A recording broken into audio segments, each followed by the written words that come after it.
मेवात के आईएमटी रोजका मेव में मुआवजा इत्यादि के लिए पिछले करीब 13 महीने से धरना प्रदर्शन कर रहे किसानों ने आज सोमवार को जिला प्रशासन से बातचीत के दौरान तकरीबन 23 दिन का समय प्रशासन को सीएम नायब सिंह सैनी से मुलाकात के लिए दिया है। इससे पहले भी किसान करीब 9 बार जिला प्रशासन को समय दे चुका है, लेकिन उनकी मांगों को अमली जामा नहीं पहनाया गया। किसान नेताओं ने दो टूक कहा है कि यह अंतिम मौका प्रशासन को दिया गया है। अगर अप्रैल माह के बाद में मई माह की शुरुआत में ही किसान प्रतिनिधिमंडल की मुख्यमंत्री हरियाणा से मुलाकात नहीं कराई गई तो किसान आईएमटी का विकास रुकवाने के बजाय सीधा अपनी जमीनों पर कब्जा लेंगे। और हमने इस बात का पहले दिन फैसला किया था कि जो कमेटी कहेगी वो करेंगे। अगर फांसी के फंदे पे झूलने के लिए भी कमेटी कहेगी तो हम झूलेंगे, पीछे नहीं हटेंगे। ये बात है कि नहीं है? इसलिए जो एडीसी साहब आए, ये आपके आंदोलन की ताकत है कि बड़े अधिकारियों को आकर के आपकी बात यहां पर आकर के सुननी पड़ रही है। आपको बता दें कि 7 अप्रैल 2025 को किसानों ने रमजान के महीने में जो जिला प्रशासन को सीएम से मुलाकात के लिए समय दिया था, उसका आज अंतिम दिन था। इसलिए किसानों के अल्टीमेटम को देखते हुए धरना प्रदर्शन शुरू कर दिया और आईएमटी सोहाना का विकास रुकवाने के लिए कूच किया। इस दौरान करीब 3 घंटे विकास कार्य भी प्रभावित हुआ, लेकिन भारी पुलिस बल का इंतजाम जिला प्रशासन की तरफ से किया गया और जिला प्रशासन के अधिकारी अतिरिक्त उपायुक्त प्रदीप सिंह मलिक ने किसानों से 2 दौरे की बातचीत की, जिसके बाद यह सहमति बन गई कि हरियाणा में प्रधानमंत्री नरेंद्र मोदी के दौरे को देखते हुए मुख्यमंत्री नायब सिंह सैनी से मुलाकात के लिए कम से कम 25 से 30 दिन का समय दिया जाना चाहिए, जिसके बाद आपसी सहमति बन गई।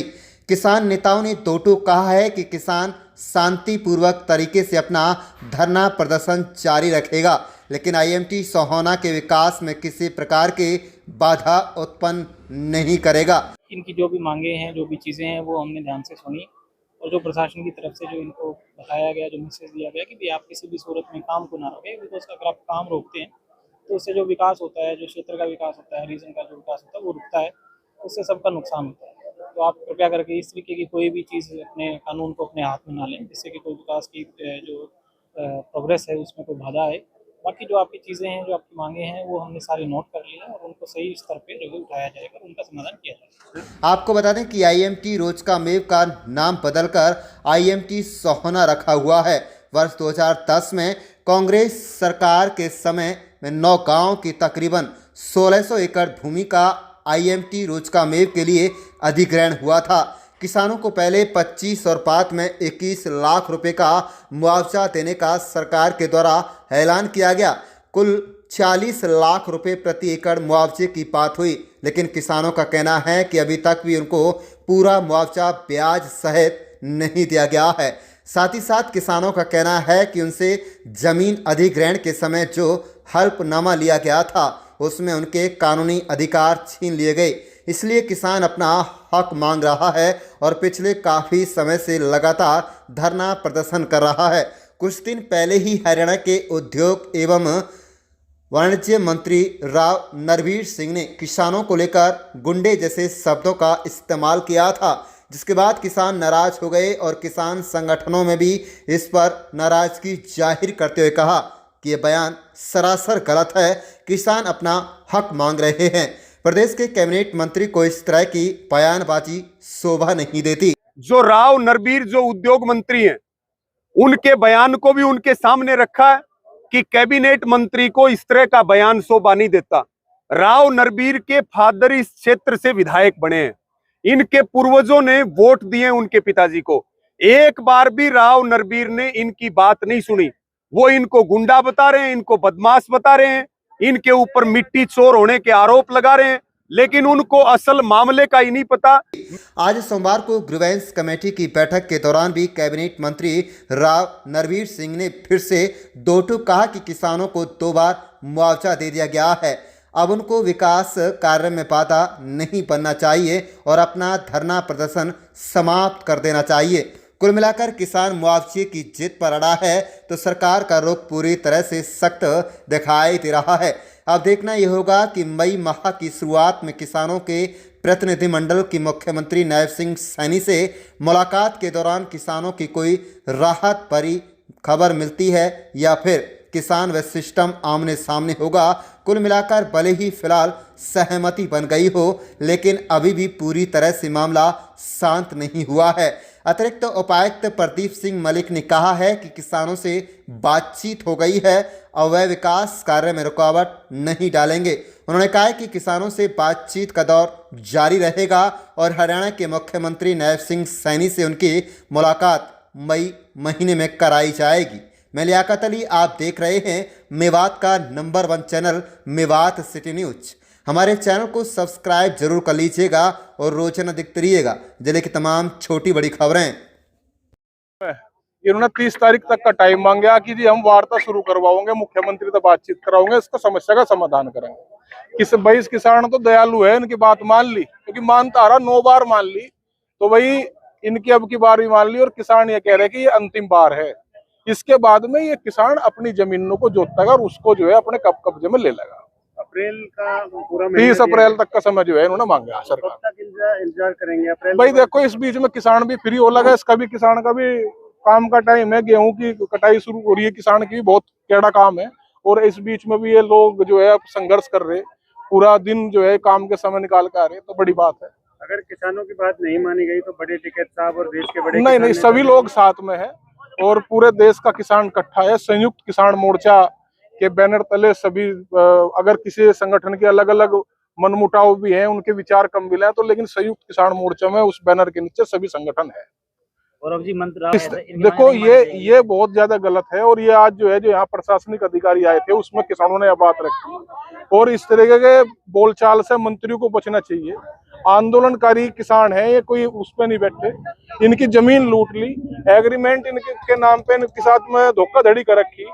आज करोड़ों करोड़ों रुपया की जमीन ये जो है 46 लाख रुपए का एग्रीमेंट कर रखे और उससे भी नहीं दे रहे। तो इन सारी चीजों पे इस तरह के मंत्री बयान देने से रुके, किसानों की पीड़ा को समझे। ये तो मेवात की धरती है। 1857 का जब गदर था, देश की आजादी का प्रथम स्वतंत्रता संग्राम का पहला गदर था, तो इस क्रांतिकारी धरा ने तो अंग्रेजों के पसीने छुटाए थे भाई। टच है धरने से बार बार भरोसा मिलता है और बार बार किसान ठगा सा महसूस अपने आप को करता है। अब कितना भरोसा आपको है अगली मुलाकात? देखिए, लगभग 13 महीने से आईएमटी धीर धोखामई आंदोलन चल रहा है और आज हमारी 9वीं महापंचायत हुई है और ये 9वीं बार समय मिला है। सीधी सीधी बात है कि सीएम से मीटिंग तो होगी, लेकिन मीटिंग कब होगी वो तारीख जो है निश्चित रूप से नहीं बताई जाती है। और आज यही रोष किसानों में था। 17 मार्च को वादा किया था प्रशासनिक अधिकारियों ने कि हम ईद के तुरंत बाद सीएम से आपकी मीटिंग करवा देंगे और हमने 7 तारीख का समय रखा था कि 6 तारीख तक का आपके पास समय है, 6 अप्रैल तक का, 7 को हम काम रोकेंगे। और हम अपने कार्यक्रम के अनुसार हमने कुछ भी किया, लेकिन प्रशासनिक अधिकारियों ने वार्ता करनी चाहिए और इस जिले के एडीसी ने वार्ता की। 2 बार हमारी बातचीत हुई। आज जो कमेटी की तरफ से जो समय उन्होंने लिया अप्रैल महीने का, वो अंतिम बार समय दिया गया है। भविष्य में समय की कोई बात नहीं होगी। और हमने जो राव नरबीर जो उद्योग मंत्री हैं, उनके बयान को भी उनके सामने रखा है कि कैबिनेट मंत्री को इस तरह का बयान शोभा नहीं देता। राव नरबीर के फादर इस क्षेत्र से विधायक बने हैं, इनके पूर्वजों ने वोट दिए उनके पिताजी को। एक बार भी राव नरबीर ने इनकी बात नहीं सुनी। वो इनको गुंडा बता रहे हैं, इनको बदमाश बता रहे हैं, इनके ऊपर मिट्टी चोर होने के आरोप लगा रहे हैं, लेकिन उनको असल मामले का ही नहीं पता। मैं मीडिया के माध्यम से राव नरबीर जी को यह कहना चाहूंगा कि अगर आपका दिल बड़ा है तो कम से कम इन मेवात के किसानों की पीड़ा सुनिए। ये 15 साल से दर दर की ठोकरें खा रहे हैं और एचएसआईडीसी और हरियाणा सरकार इसके लिए जिम्मेदार है। और आज की महापंचायत में भी हमने उनके बयान की कड़ी निंदा की है। जी, रवि जी, हमारा धरना जारी रहेगा, शांति प्रिय तरीके से हमारा आंदोलन चलता रहेगा। अब अप्रैल के बाद हम अगली रणनीति बनाएंगे और हमारी कमेटी ने यह भी फैसला लिया है कि अगला जो हमारा निर्णय होगा वो इन जमीनों के ऊपर कब्जे का होगा। किसान इन जमीनों के ऊपर कब्जा लेगा, HSIDC इन जमीनों पर नहीं रहेगी। और हम संयुक्त किसान मोर्चा के तमाम नेताओं को अगले कार्यक्रम में बुलाएंगे। किसानों के साथ क्या बातचीत? देखिए जी, जो किसान यहाँ पर धरने पर मौजूद थे, हमने आए उन सबके किसान लीडर से भी, बाकी लोगों से सबसे बातचीत करी और सौहार्दपूर्ण तरीके से वो बातचीत हुई।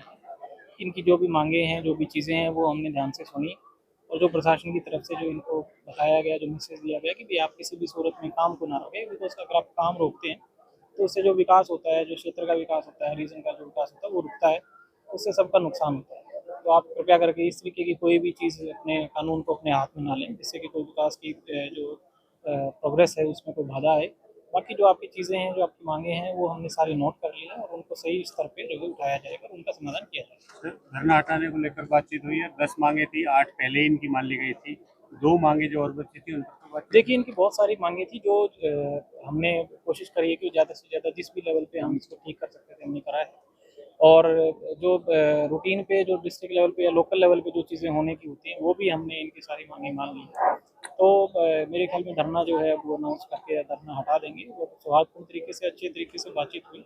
किसान लीडर्स ने भी हमारी बात का सम्मान रखा है। हम इसके लिए उनका तहे दिल से धन्यवाद भी करते हैं। Thank you.